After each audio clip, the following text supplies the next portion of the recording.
Drboki is next in line. Drboki, a regular in these Banter Blitz sessions. I'm pretty sure I've played him at least once, maybe twice before. And I am planning to mercilessly crush him, of course. I'll play 1d4 as in the last game. Let's see if we get a reply. Drboki, another strong player, 2-2-61. Let's see what he's up to. Maybe he's not there either.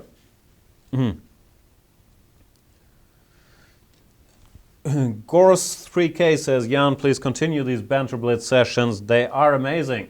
Thanks, I'm having fun. I don't enjoy losing though, even in Banter Blitz, so it's gonna send me on Steam for like only half an hour to lose any game. Devil70 is saying, I have just 1870. That's better than average though on our side, so why complain? And here we have a move by Drboki. I was about to abort that game as well. This time I'll change the move order around a little bit and go knight c3, e3, which is a system I've played a lot to avoid the regular Slav. a6 is a typical move here where white has all kinds of options. More often than not I go knight f3 after a6, but this time I start with queen c2. It's move order subtleties. If you want to learn more about them, check out my How to Build Your D4 Repertoire series where I talk about all kinds of stuff like that. I think this is a theory position. I think I've even had it on the board, but I'm not exactly sure if I'm supposed to go bishop d3 here or maybe start with h3 or bishop e2. Not 100% sure. Let's see what's going to happen. Bishop g4 always is asking white to play knight e5, and I'm happy to oblige. Bishop e6, yeah, I think this is all theory. c5, bishop d2 or b3, the mate moves here. Pretty sure I prepared this at some point and can't remember a thing. Go b3, I think this is what I wanted to do. In the old days, c5, knight e2. Yeah, this does look familiar. It's quite a problem nowadays. I've analyzed a lot of openings and I've spent a lot of time on all kinds of stuff, but if you play it against me and I haven't gotten a chance to like look it up in my file or mentally prepare for it, odds are I'm not gonna remember details, and that's what's happening here. Knight d7, can I go knight f4? Knight f4 looks tempting. Knight e5, de, knight somewhere, knight e6 and f4, yeah, that looks alright. Let's try that. That was one idea of knight e2 to get to this bishop on e6. Let's see if that works out as planned. dc, bc does not seem to be a problem. The bishop doesn't really have anywhere good to go. So yeah, I would expect knight takes e5. Which, yeah, I think the position is good for me after de, knight goes somewhere, knight takes e6 and f4, because his bishop on g7 is locked out. But who knows if I'm right or not. I've certainly been wrong before. Opening and saying in the chat, hello, is this live? Yeah, it's quite live. Some seconds delay to the game. Bitrick is there. I'm sorry, Bitrick. I know I passed you up there twice, but I gotta stick to the system I announced, which is to choose the lowest challenger on the screen. After in the last session I chose the highest one and we had some complaints. I'll just keep mixing it up to keep it random and give everybody a chance. Not too much of a chance though. Once we play, I'm planning to crush you. I'm not giving any gifts away here, no draw offers, and I am annoyed I lost that game to Dominic Plusman. So I am reasonably competitive once the games start. Queen b6 has been played by Drboki. Should lose a pawn, doesn't it? Maybe not. Knight takes d7, bishop d7, or knight d7. Not sure. I have some tempting options here. Not quite sure what the best one is. Knight takes e6 also looks very, very normal. Or c takes d5. What's going on there? Let's focus for a second. cd knight d5 is losing a piece. cd bishop d5 doesn't work either. cd knight e5 is de6. cd5 looks good. Deep grandmasterly thought process. I hope I'm right. My brain is a bit fried, as it tends to get after a bit of banter blitz, which is a tough discipline, believe it or not, talking and playing. But I am enjoying it. I've written this on Twitter. It does combine my hobbies of suiting up, playing blitz and talking trash. So it is a good discipline as long as you guys are sticking around. I'm having fun. Knight takes e5 has been played, and 1 second, my idea was to go d takes e6, just double checking if this makes any kind of sense. I think it does. Knight takes d3. I have a little Zwischenschach with e takes f7 check. after rook f7. Why doesn't he take? Could have taken that. He leaves the pawn alive for now. Never mind. Always good to have a pawn on f7.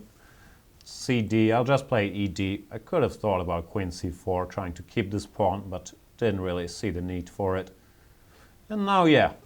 What's the material balance? I'm 2 pawns up, but of course you can take on f7. When after bishop e3, I am significantly better, but not yet winning. Could also go queen c4. That might be a clever move. Harassing that rook. Nah, I'll keep it simple. Bishop e3. Let's develop some pieces. And queen c4 doesn't run away. No, I have some ideas with d5, knight e6. I want to get the rook on a1 out of that diagonal, put it on c1.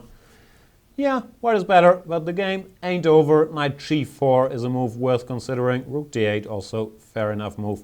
But now I think I will go for this queen c4 idea, intending to get in d5 and knight e6, or knight e6 immediately. We'll see how the game goes. But this position does look quite appealing to me. Appealing for me. That's the problem. Sometimes I lose my ability to speak the English language at some point during these broadcasts. Opening saying lol, Zwischenschach, always with a German. I thought Zwischenzug, Zwischenschach, all these terms, you use them in English chess lingo as well. It's intermediate move, intermediate check. Knight e6 here, I'm not sure if that's an intermediate. It's a Zwischenzug, which hopefully will win me material. It's attacking d8, and after rook d6 I was planning to go here using the pin. Yeah, I'm winning. What can I say? Sorry, Drboki. I will, and I shouldn't celebrate too early, but I am optimistic about my chances in this last game. Once again, I'm trying to do my winning by pinning routine. Bishop f4, distracting this rook. And yeah, exchanging those bishops. Can't be too bad of a thing for me. Now let's bring the rooks into the game. This position kind of plays itself. Just activate. Shouldn't blunder any mates, but if I manage to do that, I will be in decent shape. Trying very hard to blunder some mates now. f3, slightly weird move. Rook f8, hoping for knight takes g2, but I will not let that happen. Knight on f4 always strikes fear in my heart. It's like Kasparov said, knight on f5 is worth a pawn. Similar things can be said about that. Knight on f4. Good thing is I'm more than a pawn up, so having one asset that's worth a pawn is not going to cut it here. I'll just chase it away, g3. It's going to go to d5, and I will put my queen somewhere, probably on e4. And I will win eventually. Can't say I've handled this technical phase all that impressively. That's a good thing about being tons of material up, that you can normally simplify or even give a pawn back and get a winning position. This one is not going to end well for black. Now my rooks are active. Rook e8 checkmate is a threat. And yeah, Drboki resigned. My brain is so fried, I can't remember a single thing about this game. Can't say where it went wrong. Maybe outside of the opening, yeah, bishop e6, b3, c5. Knight bd7 feels funny to me. I can't remember theory. Knight c6 or dc4 probably here. And then after knight f4, queen b6, it went downhill, I believe. Until recently, chess was like this. Chess24 brought you this. Live interactive broadcasts from top tournaments with computer analysis and video commentary by the likes of Jan Gustafsson, Lawrence Trent and Peter Svidler. A play zone where you can take on opponents from all around the world 24/7. Interactive beginners courses ensuring you pick up the basics fast while having fun. A tactics trainer to sharpen your chess by solving puzzles adapted to your level. Hundreds of interactive videos letting you watch and learn from star players such as Vishy Anand, Peter Svidler, Paco Vallejo and Hu Yifan. You've given up on that outdated computer? That's why there are more reasons to use Chess24 on mobiles and tablets. Full playzone access, including pre-move. A tactics trainer so you can stay sharp wherever you are. Computer opponents you can challenge even when you're not online. live broadcasts of top chess events. And the half? It's free. Well, that's half true. Most features are free, but limited for registered members. For a mere €99 per year, however, you can step up to premium membership and gain unlimited access to our video library. That and much more. See you at chess24.com.